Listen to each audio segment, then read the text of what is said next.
episode of Cannabis Tech Talks. I'm your host, Patricia Miller, Executive Editor with Cannabis and Tech Today. We're here at MJBizCon on site. We're at the Polyscience booth, our wonderful title sponsors. I'm sitting down with Shane Johnson. He is the Senior Vice President and General Manager of Baymedica. Shane, thanks for joining us. Thank you for having me. I'd like to add Shane is also a doctor and the original co-founder of Baymedica. So tell me, you're making synthetic cannabinoids? We basically employ what would be traditional, biotechnology approaches to making compounds. So synthetic biology, in our case, yeast fermentation. We utilize chemistry. So these are the same types of processes that are used to make citric acid, found in a lot of foods, used to make caffeine that would be found in your Red Bull or Coca-Cola, because that's not getting extracted from tea leaves or coffee beans, used to make vitamins A and D found in the organic milk that you may drink or your kids may drink. So it basically employing science, tried and true methodologies to make some of these rare cannabinoids that the plant does make, but makes in very small quantities, so it makes it inefficient to utilize as a source. Okay, that's super interesting. For one, I didn't realize all of those were synthetically made, but I guess, of course, they would be. And then for two, how are you using yeast to simulate these? Yeah, so as I said, we've used yeast, we've used chemistry.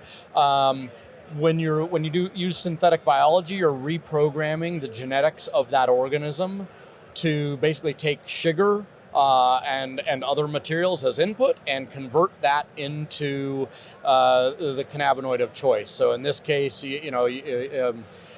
rather than having, since we're basically using the same yeast that is used to make beer. So at the end of the day, rather you just reprogram the yeast so that it's making cannabinoids rather than beer.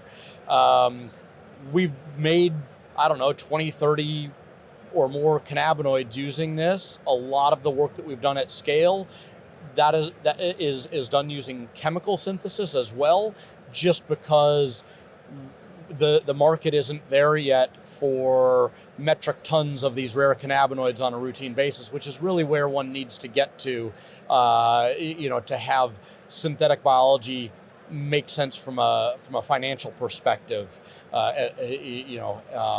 in this industry. So what are the cannabinoids you're finding the most demand for? The two that we are finding the most demand for that we make are cannabichromene, or CBC, and tetrahydrocannabivarin, or THCV. Both very interesting cannabinoids in their own right. And happy to dive into them if you don't know much, or Yeah, I think it'd be really fun to explore those. I've heard THCV, I've heard it termed kind of the diet weed. It's like not supposed to be munchy inducing, supposedly. Can you tell us more about it? Sure, and more recently with all the recent press around some of these new pharmaceuticals in this space. People are even calling it the Ozempic of cannabis or cannabinoids. So very interesting compound. There's some pretty good human data around that one, done in some phase 2 clinical trials in Europe, and for THCV, what they've found is that it can help to normalize metabolism, normalize blood sugar levels. There are certainly a lot of people who believe it increases energy and focus as well as decreases appetite. So that's super exciting. Pretty interesting compound, yeah. Yeah.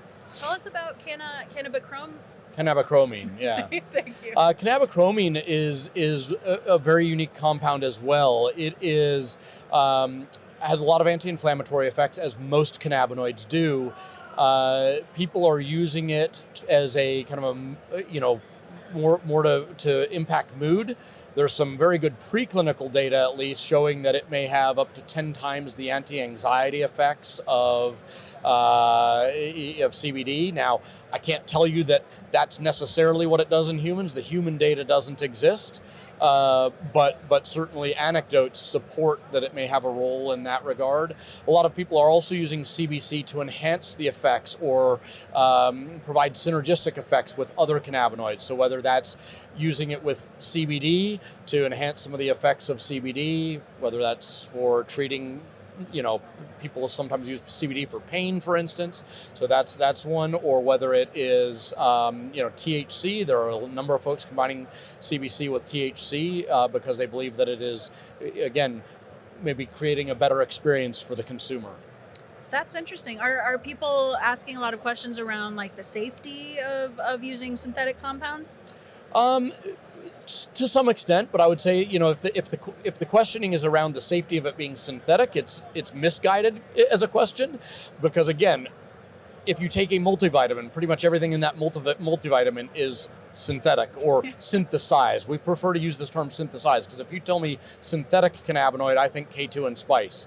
Okay, those sure. are cannabinoids that have no molecular similarity really to any of the cannabinoids from the plant. They happen to bind the CB1 receptor really, really tightly. So that's why they came to be, and people use them, and they get you high as a kite. So I tend to talk about them as synthesized cannabinoids, but they're the same as what you would find in the plant, and done right. Honestly, even in normal extraction processes for the plant, purification processes, conversion of CBD to CBN, or a lot of these things that people do all the time with hemp-derived material. We're doing the same thing. We're using very similar chemicals. We're using and we start with natural starting points as well. We start with, olivitol is found in the plant. So anyhow, the citral is found in plants. So these are common ingredients, and we just happen to use other techniques to put them together to make cannabinoids. And at the end of the day, it comes down to purification. Do you have an understanding of the purity profile? Do you understand the impurity profile?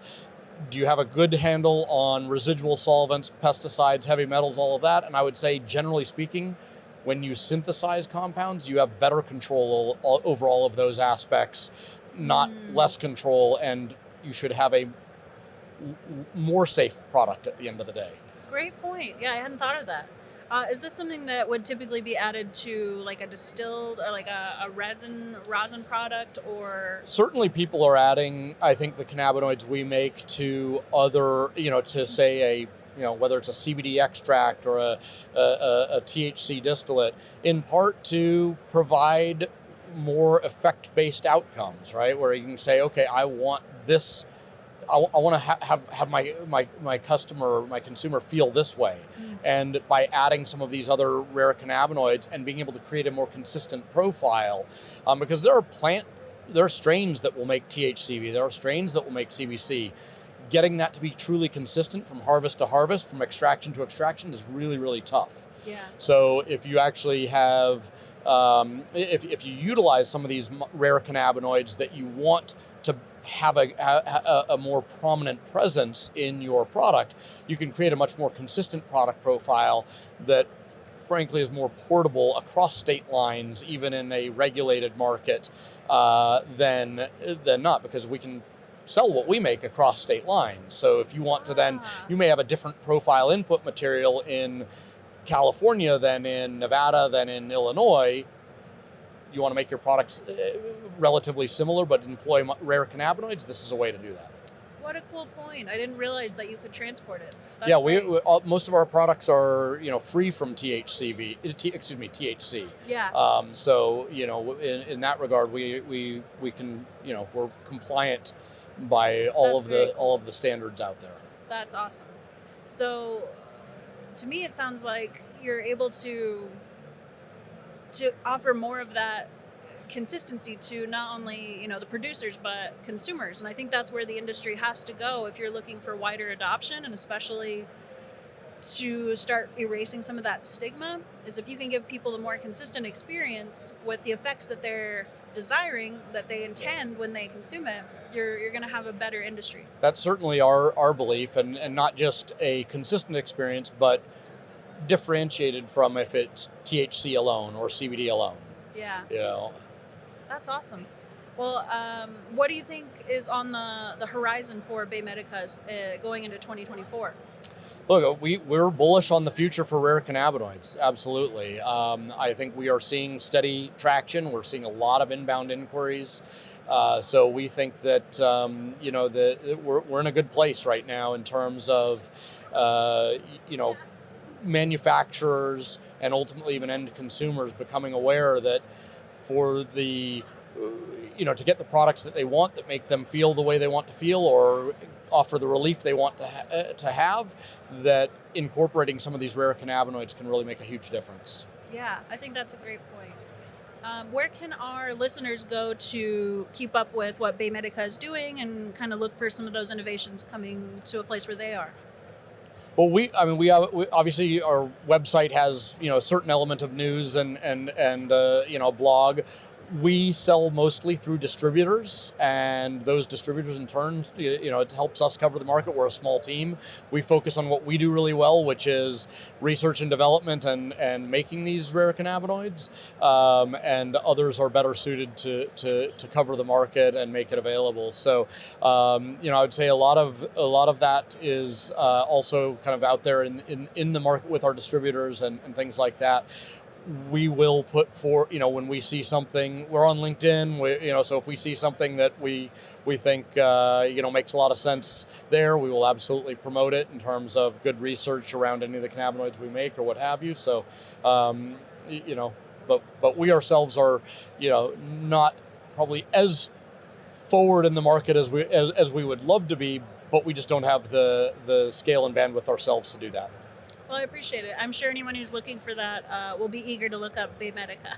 Yeah, and happy to put anybody in touch with the distributors we work with who do a great job of covering the market. And absolutely. That's great. Well, thanks so much for chatting with us. I know I learned a lot, and I'm sure our audience did as well. So on behalf of Patricia Miller and Dr. Shane, thanks for joining us for this episode of Cannabis Tech Talks. And until next time, stay elevated. Thank you so very much.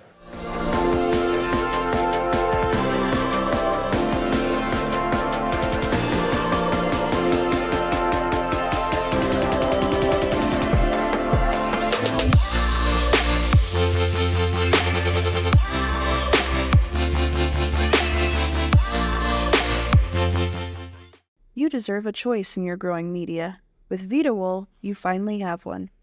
VitaWool plugs, blocks, and slabs are made from 70% recycled content here in North America and give you the precision and control you always get from your growing media with the customer service you've never gotten.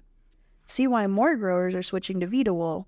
Get a spec sheet and join the movement at vidawool.com. Hey, hello, I'm Tommy Chong. If you want something really nice in your laboratory, buy DuraChill. I'm telling you, if you're not using this DuraChill, you're not really in the pot business. You're just on the fringe of it. So if you really want to get serious, man, this is what you need. You need a DuraChill in your life. You got the technology here to have the cleanest, purest, healthiest product. I'm impressed. You want me to sell this? Buy it. Try DuraChill or else. If your chiller's down, you ain't making money. And you heard it from me, Tommy Chong. Brought to you by PolyScience. This show was produced by Cannabis Tech Today and Pretty Easy Podcasts. Go to prettyeasypodcast.com now if you're looking to get professional production help on your own podcast at an affordable rate. Pretty Easy Podcasts, making podcasting pretty easy.